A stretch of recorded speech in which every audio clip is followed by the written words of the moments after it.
Welcome to the module on analyzing and interpreting evidence of student learning. This video provides an introduction to the topic and then delves further into the idea of keeping the focus on lesson learning goals and success criteria. As we've seen, there are four interconnected elements of the formative assessment process.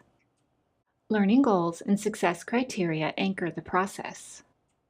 Next comes gathering evidence of student learning, then analyzing the evidence, and finally, taking whatever action is needed to close the gap between where students are and where they need to be. This module focuses on analyzing the evidence. Recall that the formative assessment process is grounded in three central questions: where are students going? Where are students now? And where to next? Analyzing evidence helps answer the question, where are students now?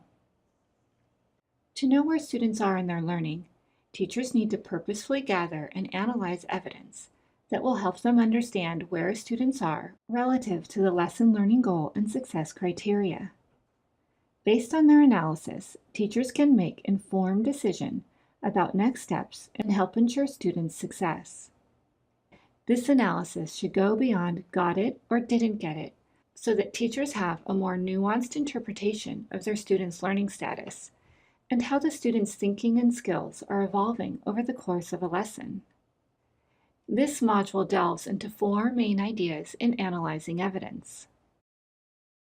They are: keep the focus on your learning goals and success criteria, compare evidence to a likely range of student responses, use multiple sources and in-the-moment evidence, and take account of students' prior knowledge and experience. This video focuses on the idea, keep the focus on your learning goals and success criteria. To be able to analyze evidence of progress towards meeting the learning goal and success criteria, teachers need to have a clear sense of what meeting the goal entails and how to get there. This clarity comes from teachers' content knowledge and also their knowledge of how students learn the content. So the stronger a teacher's content knowledge, the stronger the analysis of evidence is likely to be. When teachers analyze evidence, they make a forward-looking interpretation to inform their decisions about next steps in learning. Teachers' analysis can be guided by the following questions. What does the evidence tell me about my students' current learning status? Are my students on track with where I expected them to be with meeting the success criteria at this point in the lesson? Or is there a gap between my students' current learning status and where I expected them to be? If there is a gap, what is it? Teachers need to understand the source of the gap in student learning if they intend to fill it. For example, if students are unable to understand instructions for an activity, it could be because they do not know some of the words in the instructions, or they may be struggling to understand the words when they are spoken together in sentences, or they may mistake a spoken word for a similar word because of slight differences in pronunciation. Sometimes teachers need to probe further or gather additional evidence to determine the source of the gap. In analyzing where students are in their learning, relative to the lesson learning goal and success criteria, it's important to focus on just that, students' pathway to the goal and success criteria, and not get distracted by extraneous information about student learning outside of the goal. Instead, focus on what students' responses tell you about where students are relative to where you want them to be, and save the information on other goals for another time and lesson.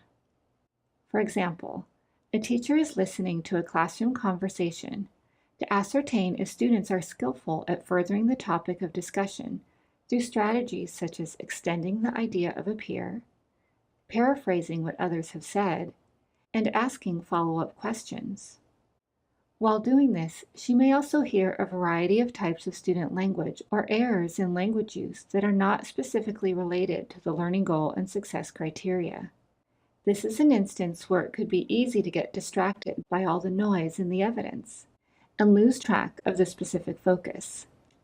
Next, we'll look at another example. In this example, adapted from Clark 2005, the teacher analyzes students' story drafts and provides feedback, which the student uses the following day. The example shows how the teacher analyzes evidence related to the goal and success criteria, and then crafts her feedback in response to those only. While student work and teacher feedback is in written form in this example, the same activity could be done orally, with students reciting their stories in draft form and getting verbal feedback from teachers. The learning goal for this lesson is develop an opening to a story that introduces a problem and uses contrasting imagery and/or actions to create an engaging scenario.